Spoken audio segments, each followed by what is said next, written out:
repère, on n'a plus du tout les... Moi, j'ai jamais vu de proviseur. Jamais. Et là, maintenant, on me reproche à moi de ne pas me montrer assez, d'être un proviseur qui ne circule pas assez.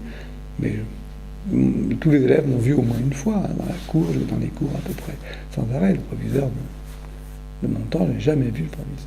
Maintenant, vous êtes peut-être plus assimilé à un entrepreneur, à un chef d'entreprise avec des lycéens, non? Non, je ne sais pas. Dans le technique, oui, ils sont assez...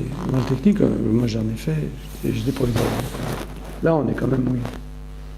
Ici, je ne sais pas pourquoi on est assimilé. Alors, j'ai des questions sur les résidents, les élèves, les différents bâtiments, les récompenses, le corps enseignant et les moyens techniques. Alors, sur les résidents... C'est-à-dire le personnel logé, ce qu'on appelle le personnel logé, c'est ça. Le personnel logé, oui. Comment vit-on le lycée en tant que résident par rapport à l'étudiant que vous étiez? On vit un peu comme une contrainte, le fait d'être logé. C'est un très bel appartement, évidemment, confortable. Enfin, évidemment, c'est toujours dans le lycée. Donc c'est un peu contraignant et pour la famille aussi. C'est une obligation professionnelle. Si on ne veut pas être logé dans son lycée, on ne demande pas à être proviseur. On le sait dès le début. Donc. Enfin, évidemment, il y a des logements qui sont plus commodes que d'autres. Dans des établissements où j'étais avant, le logement était vraiment bien à part du lycée. On pouvait avoir l'impression qu'on n'était pas dans le lycée. Enfin, on avait la rue à traverser. Mais c'était peut-être plus agréable. Ici, on peut dire aussi qu'on bénéficie du parc. Le week-end, on a un parc magnifique. Alors, quelles sont les contraintes liées à la Canal pour les résidents? Il y a des problèmes de service. Il y a des permanences à effectuer. Il y a 4 ouvriers de sécurité qui sont qui font des permanences une semaine chacun leur tour.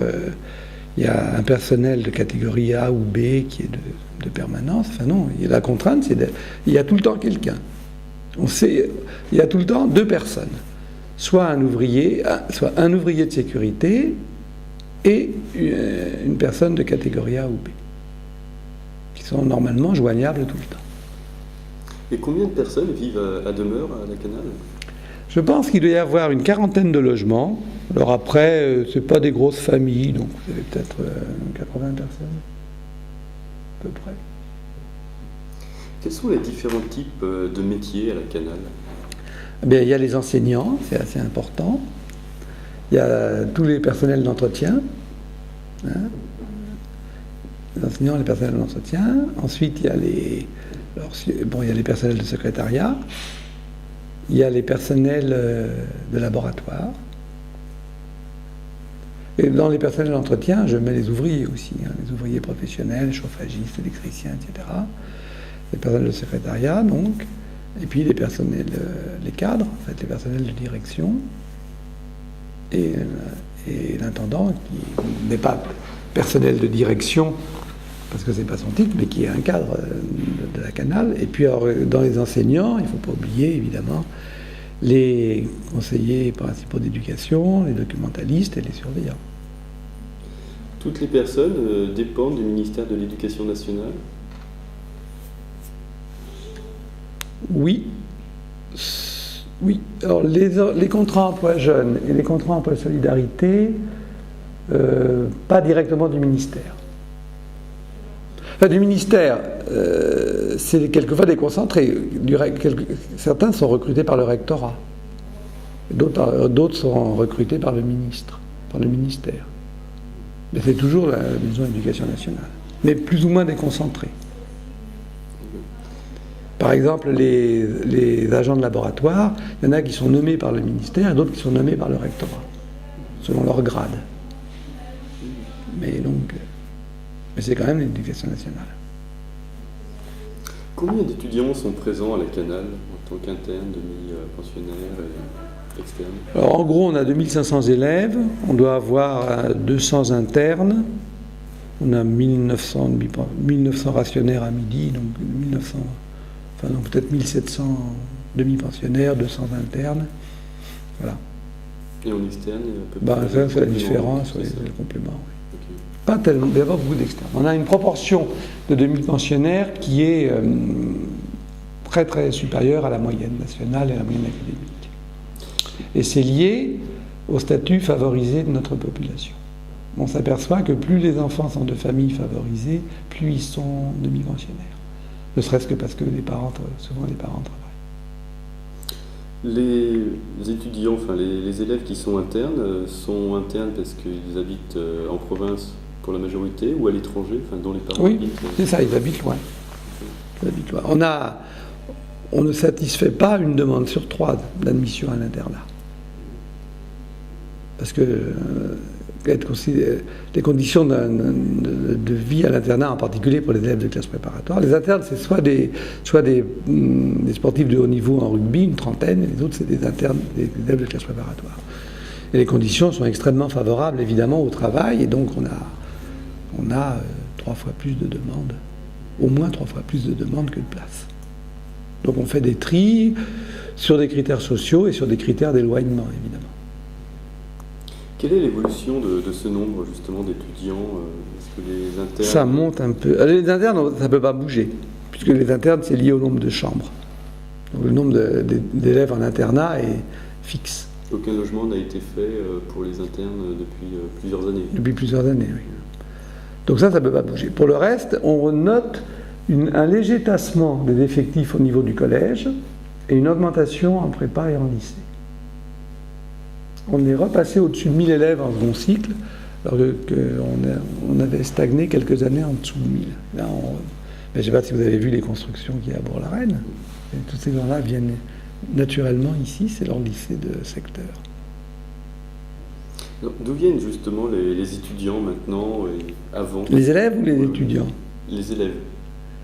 Les élèves, on est soumis à la carte scolaire. Donc, au collège, c'est la moitié de Sceaux.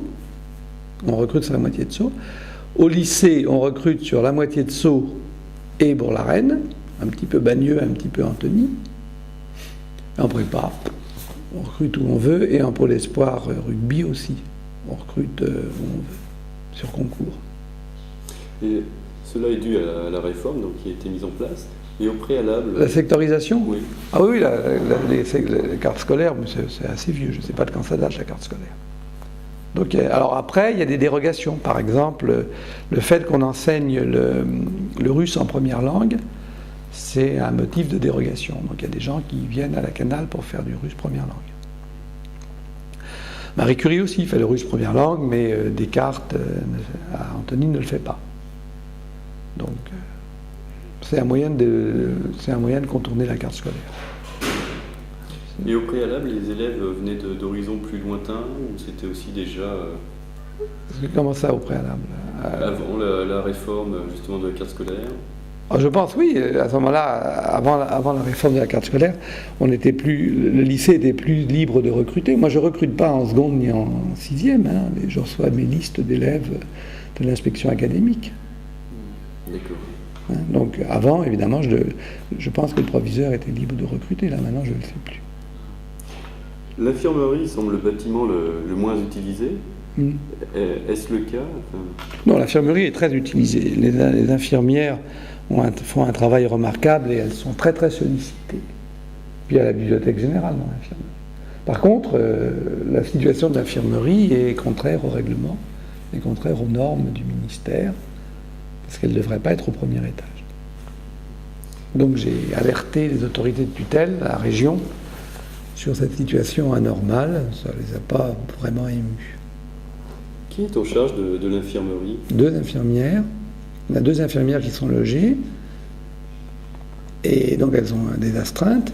Elles ont leurs horaires de travail normales, mais elles ont des astreintes parce qu'elles sont logées. Et il y a un médecin scolaire qui vient 2 demi-journées par semaine. Donc ce sont les élèves qui viennent les voir? Alors les élèves vont les voir quand ils ont D'abord il y a les accidents.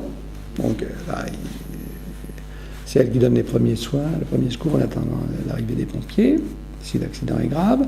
Ensuite il y a des élèves qui vont les voir de leur propre chef. Ensuite il y a des élèves qui doivent aller les voir obligatoirement pour prendre les médicaments. Un élève n'a pas le droit de prendre de porter les médicaments, il doit passer par l'infirmerie. On essaye de mettre ça en place. On ne sait pas si c'est... Enfin, théoriquement, c'est comme ça. Les infirmières gardent les médicaments et donc les élèves doivent passer à l'infirmerie, prendre leurs médicaments. Et il y a quelquefois des convocations par le médecin scolaire quand nous pensons avec les professeurs qu'un élève a des problèmes de santé, on aimerait bien, on le fait voir par le médecin, donc on demande au médecin de le convoquer. Il y va ou il y va pas. Il y a beaucoup d'accidents. Beaucoup d'accidents, oui. En sport, des accidents de sport, oui. Des claquages, des foulures, des choses voilà, comme des ça. choses comme ça, des doigts retournés au ballon, c'est des petits accidents, des ballons dans l'œil. Mais il y a bien, je ne voudrais pas dire de bêtises, mais on peut dire un accident, au moins un accident par semaine. Oui, oui, en EPS, oui. Mais ce n'est pas des accidents graves, hein. Oui. Type qui tombe, qui s'écorche le genou. On est obligé de faire une déclaration d'accident à chaque fois. Donc ça fait toute une machinerie un peu lourde. Mais il y en a pas. Oui. Il y a quelques accidents en TP, en laboratoire, mais là c'est vraiment plutôt un par an, 2 par an. Un élève qui reçoit un peu d'acide sur la main ou des choses comme ça, mais ça c'est vraiment rare. C'est même pas tous les ans. Quand le lycée a-t-il été rénové pour la dernière fois? Ben, c'est dans les années 70. 70, on a construit le bâtiment, puis on a rénové un peu les salles de classe. Puis on continue, sur les fonds propres du lycée, à l'entretenir. C'est-à-dire qu'on repeint les salles de classe, on refait les dortoirs, on repeint les dortoirs, etc. Mais ce n'est pas une vraie rénovation. Vous avez un gros budget pour gérer le lycée Laquénan? Suffisant. On n'a pas de problème d'argent. Ça, on n'a jamais refusé quelque chose à un professeur pour des questions d'argent. Et pour nous, on gère comme il faut, on étale, on ne fait pas tout le temps, mais on arrive à faire régulièrement, chaque année, des travaux d'entretien, on arrive à renouveler le parc informatique, non, on n'a pas de problème. Savez-vous quand le lycée sera rénové la prochaine fois? Ben, on est en cours, donc actuellement, on a fait une analyse des besoins avec un cabinet de programmation. Donc le cabinet de programmation est en train de travailler sur un programme. On m'a dit à la région l'autre jour, les personnes responsables m'ont dit que normalement ils espèrent que le schéma directeur sera terminé en juin 2003. Donc si le schéma directeur est terminé en juin 2003, on peut faire un programme. Donc je pense qu'on doit pouvoir faire les appels d'offres pour l'architecture en année 2004 peut-être. Peut-être qu'on désignerait le cabinet d'architectes, ça va être compte tenu du coût, ça va être un appel d'offres probablement européen. Donc peut-être l'appel d'offres pour les cabinets d'architectes en 2004. Donc les débuts des travaux, disons 2006. C'est très très long, hein. Très très long. Et des modifications ont-elles lieu sur les bâtiments existants? Je ne vois pas, personnellement, et personne ne voit, parmi les gens qui travaillent au lycée, comment on pourrait faire sans construire des bâtiments supplémentaires. Une rénovation sérieuse ne nous semble pas possible sans construire des bâtiments. Voilà. Alors, j'ai jamais discuté de ça avec un architecte, j'ai pas discuté de ça avec la région. Il y a des problèmes avec le plan d'occupation des sols de Sceaux et le parc et les espaces boisés classés. Enfin bon, c'est compliqué. Mais je ne vois pas comment on pourrait faire sans... À moins, alors l'autre solution, c'est de fermer la moitié du lycée. De redevenir à des effectifs d'il y a 50 ans. Mais ça, c'est pas possible parce qu'il faudra bien les mettre quelque part, les élèves. Donc, ça voudrait dire construire un autre lycée à côté. Donc... Et comme le bâtiment de physique-chimie, il va être rénové aussi De toute façon, à l'intérieur, il y a des problèmes de sécurité, donc il faut qu'il soit rénové à l'intérieur. On espère qu'il sera un peu habillé, pour être un peu moins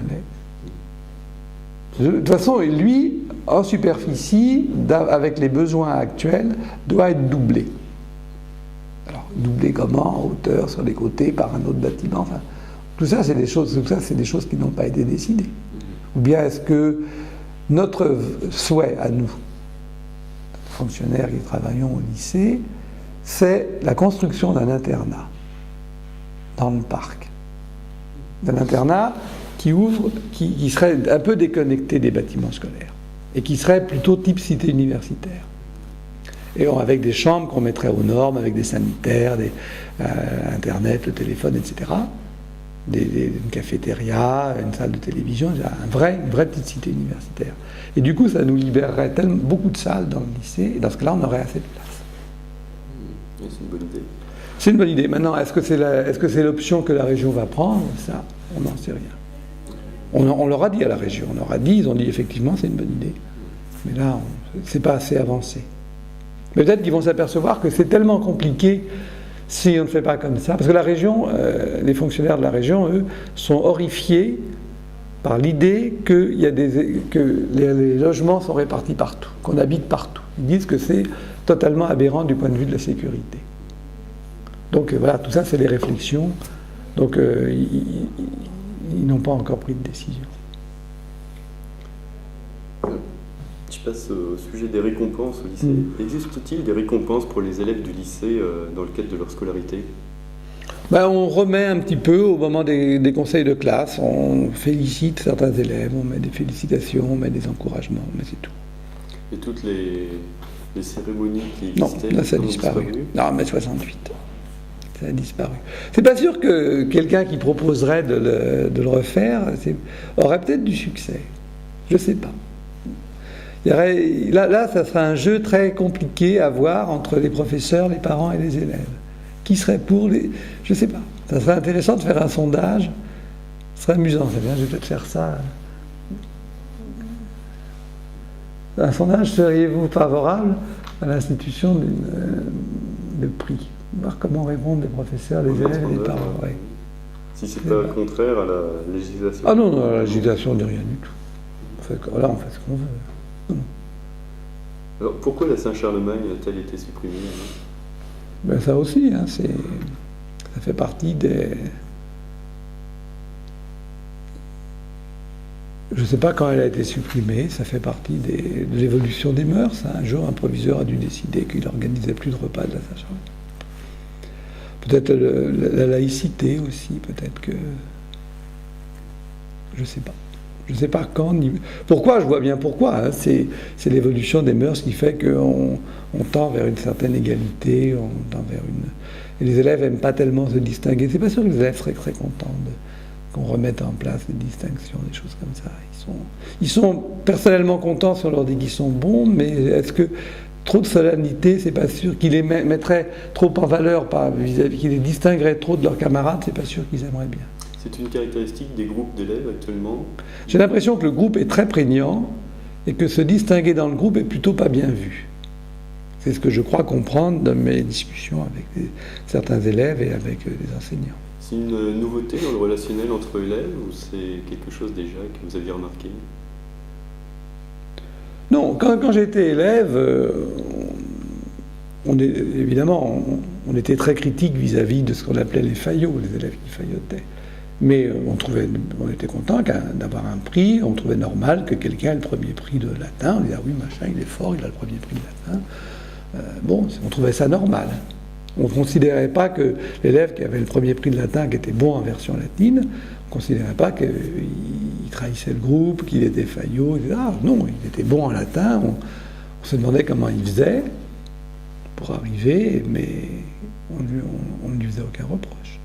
Alors que maintenant, c'est plus tellement... Maintenant, j'ai l'impression que ça ne serait pas comme ça. Mais peut-être que je me trompe.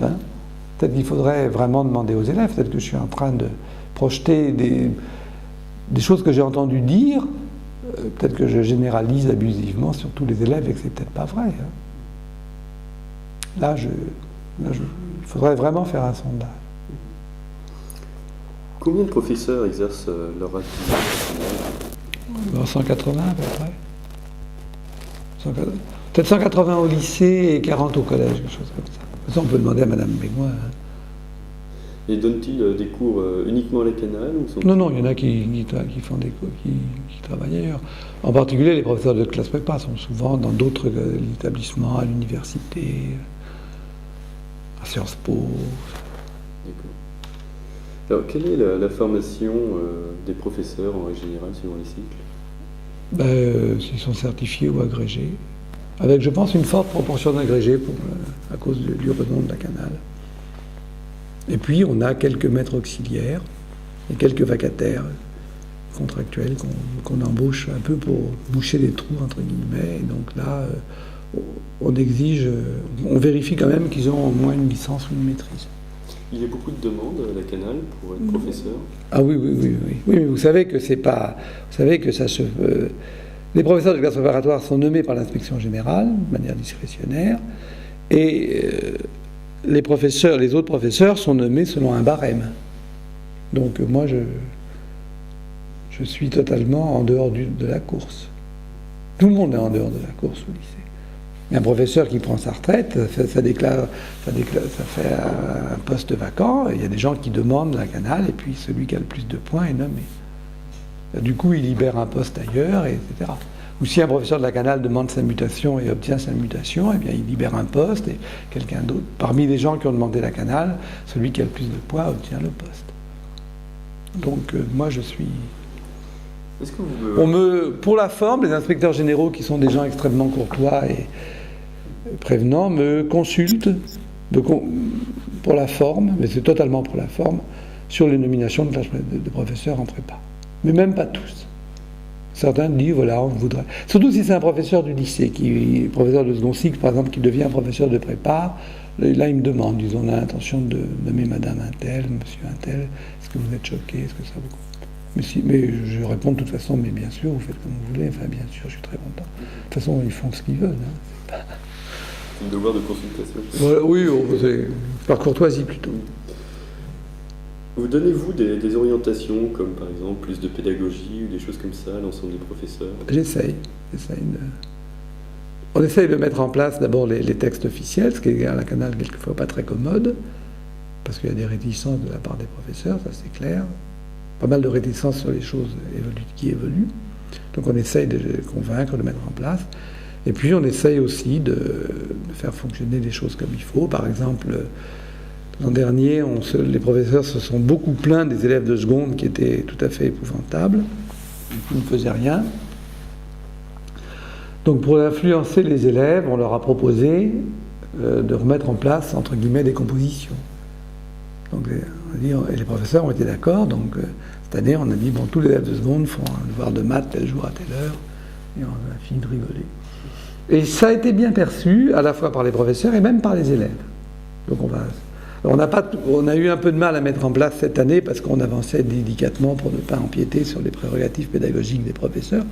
Mais l'année prochaine, comme ça a bien marché, on va vraiment le faire de manière très systématique. Et puis quand il y a des problèmes pédagogiques avec des professeurs, on s'en occupe. Hein. On voit les professeurs, on essaye de discuter, de les faire changer un peu, etc.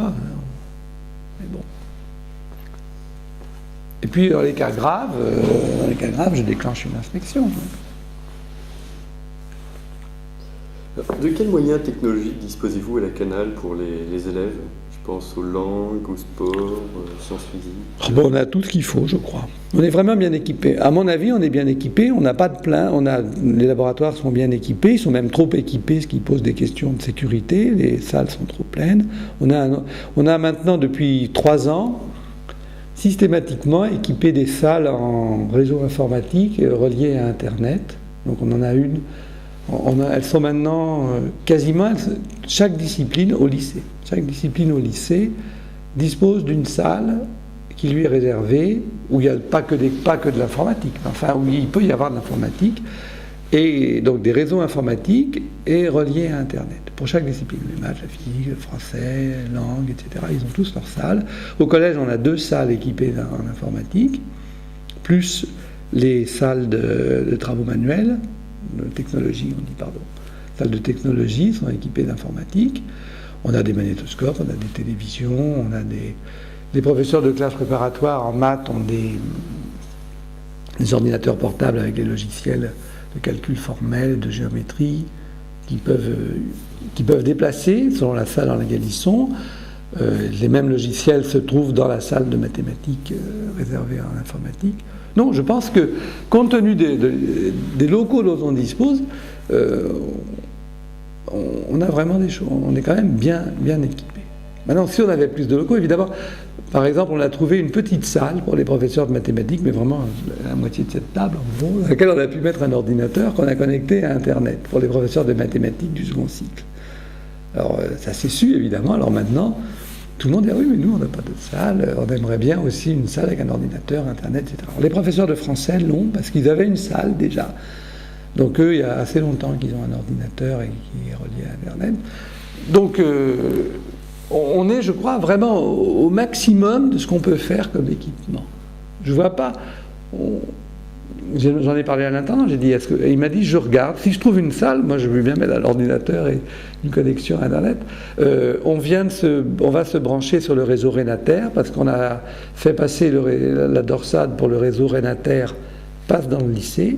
En quoi consiste le réseau Renater ? C'est un intranet qui relie les grands établissements universitaires de ce qu'on appelle le pôle scientifique de la vallée de la Bièvre. Donc, ça va, Polytechnique, Saclay, etc.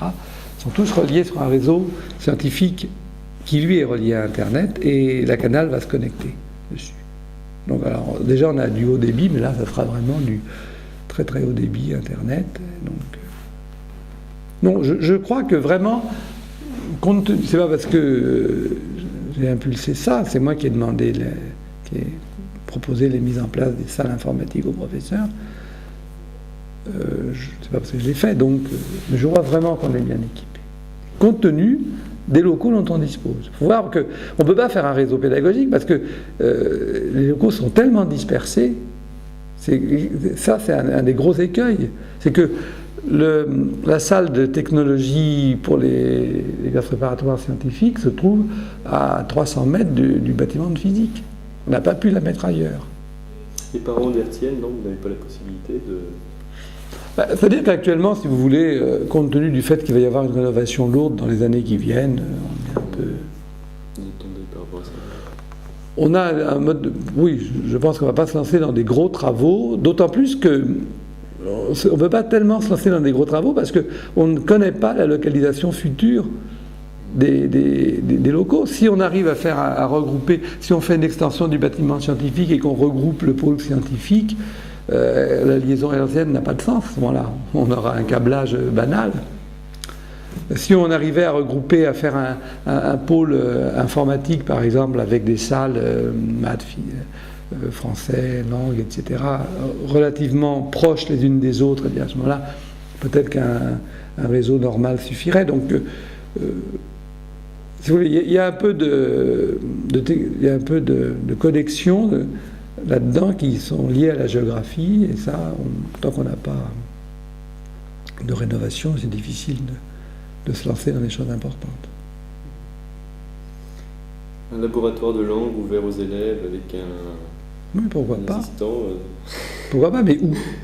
Non, sur la route. Ah non, mais tout ça, ça fait partie de, comme je vous ai dit tout à l'heure, qu'on avait commencé à travailler sur l'étude des besoins. Et ça, à l'intérieur, tout ça, c'est dans les besoins qui ont été répertoriés par le cabinet de programmation. Donc tout ça, on y a pensé. Hein. L'auditorium, la cafétéria, les salles de télévision pour les internes, tout ça, c'est dans la liste des besoins du lycée. On a peut-être oublié des choses. De toute façon, quand on fera le schéma directeur, on le soumettra aux intéressés et ils nous diront ce qu'on a oublié. Et on essaiera de le faire inclure. Donc on a consulté d'ailleurs les professeurs avant de faire l'étude des besoins. Donc tout ça, maintenant, c'est lié à la rénovation. Il faut attendre un petit peu. Oui. Alors, dans la catégorie « si je pouvais », qu'aimeriez-vous améliorer dans le lycée ou dans la vie du lycée ? De quel point de vue ? À tout point de vue, par rapport au... Ah ben moi, je voudrais, mais ça, c'est pas possible. Je pense qu'il faudrait... pas réformer la pédagogie, mais je voudrais arriver à faire travailler plus les gens ensemble. Pas vraiment l'interdisciplinarité, ce qui me semble un petit peu un mot creux, mais faire naître plus la notion d'équipe pédagogique. Alors, il y a des disciplines où ça fonctionne assez bien, où il y a peut-être 2 équipes pédagogiques, disons, 2 groupes de professeurs qui travaillent bien ensemble. J'aimerais que ça travaille déjà plus ensemble à l'intérieur des disciplines, qu'on arrive à avoir fonctionner comme un département dans les différentes disciplines. Ça, c'est du point de vue pédagogique ce qui me semble manquer. Et qu'il y ait un peu moins, que le lycée soit un peu moins éclaté. Tout le monde est très content d'être à la Canale. Tout le monde dit la Canale, c'est merveilleux, c'est magnifique. Puis on s'aperçoit que chacun est à la Canale dans son la Canale à lui. Et j'aimerais bien qu'il y ait un peu moins de la Canale, un peu moins de la Cano. Qu'on arrive à unifier un peu plus. C'est pour ça, par exemple, qu'avec ma secrétaire, tous les 15 jours, je publie un petit bulletin d'information dans lequel on essaye de répertorier tout ce qui se passe, pour que tout le monde soit au courant de tout. Et on a du mal à... Par exemple, on a fait un site internet il y a 4 ou 5 ans. Les professeurs commencent seulement maintenant à se connecter sur ce site et à le trouver un peu abominable et très très mauvais. C'était certainement pas comme ça qu'il fallait faire. Qui est-ce qui avait pu faire un truc pareil? Je dis c'est moi. Bon. Donc l'année prochaine, on va peut-être pouvoir se mettre sérieusement à améliorer le site, à ce que le site de la Canale devienne un peu une création collective du lycée de la Canale. Pour l'instant, c'est un acte volontariste de ma part avec l'aide de 2 professeurs. Donc c'est bien maintenant s'il y a des revendications. Alors voilà, maintenant les gens se connectent, ils voient, ils ont des idées, et ben c'est parfait, c'est très bien, j'ai pas du tout d'un amour-propre d'auteur et... c'est bien. Voilà, c'est tout à fait. Mais c'est ça que j'aimerais faire avancer. Bon, puis après, il y a la résolution de tous les problèmes matériels. Ça qui sont... Par contre, j'ai beaucoup de chance, je dois le dire. J'ai vraiment des adjoints avec qui je m'entends très bien et avec qui je travaille très bien. Enfin, je tiens à le dire publiquement. J'ai 4 adjoints, donc 3 pédagogiques et l'adjoint gestionnaire et comptable. Et j'ai plutôt de la chance. Monsieur Séquier. Et donc, c'est moi qui vous remercie.